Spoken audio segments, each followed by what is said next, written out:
Hey there, marketing ninjas. Want to do another live with another installment of the mistakes that marketers make. This one's actually a segue after the one that we did yesterday. Had two different people reach out to me when we were talking about offering additional services, specifically services that couple together really well. Had two different people reach out to me and they said, "Hey, I offer a service that couples well with another one, some of the examples that I'd used, but they said I don't know how to do the other service, like the one that pairs with it, right? Because I talked yesterday about one of the big mistakes that marketers make is they don't offer complementary products. When I say complementary, I don't mean free. What I mean is like an attachment product. They're not stacking services together. So, what do you do? Well, that's a great question. And leads me to today's mistake that marketers make. And today's mistake that marketers make, I will say that they try to do everything in-house. Guys, I have a full team that's worked with me for several years, and I don't do everything in-house. I am a believer in finding white label providers that you can partner with, not on a one-time basis, not on a and not the cheapest guy on the block, but I am a big believer in finding um, white label providers that are reputable, that are knowledgeable, that are capable, that produce good proven results.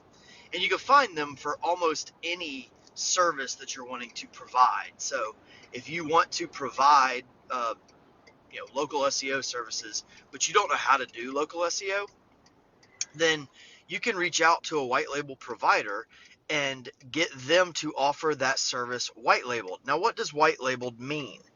It means that they are going to do the work at a discounted rate on your behalf, but without putting any of their branding or logos on it.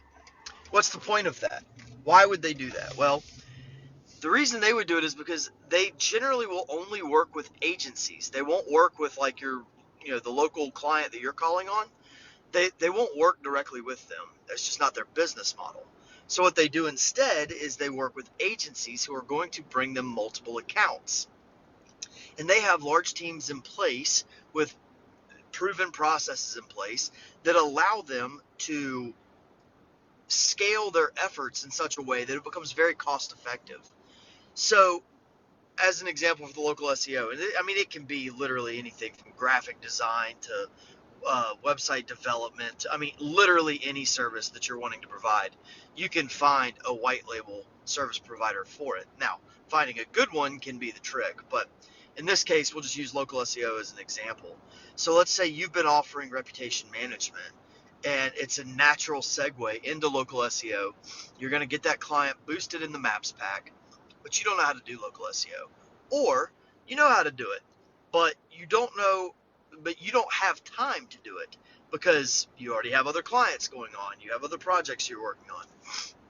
So you can reach out to some trusted, proven providers that when you sign up a campaign with them, you basically onboard them, and they're almost like your employee. They are somebody who does the work on your behalf.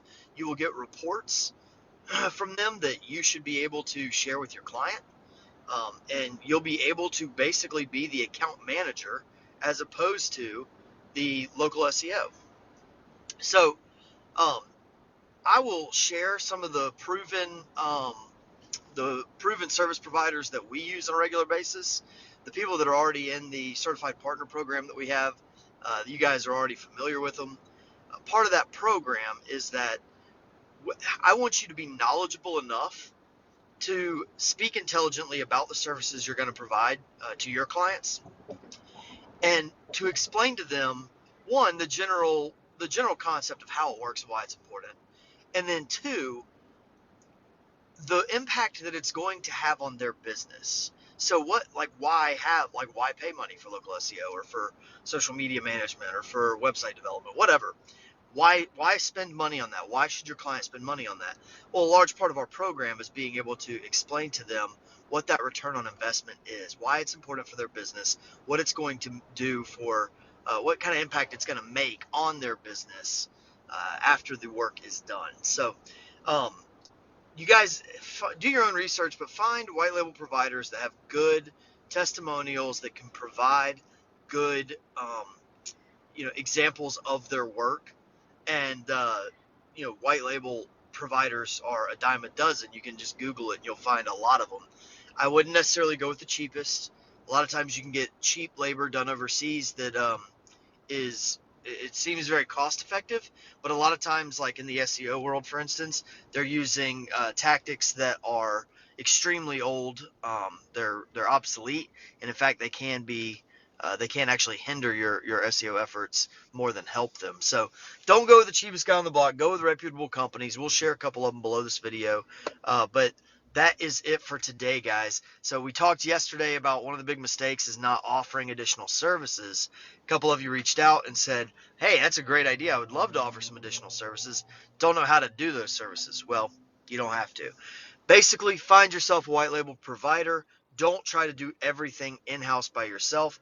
That is today's uh, installation, if you will, my rant on mistakes that marketers make. I hope you guys have a wonderful rest of your week. Finish the week strong over the next couple of days. Set yourself up for success. If you've got any questions or comments, as always, feel free to reach out to us, guys. Thanks. We'll see you soon.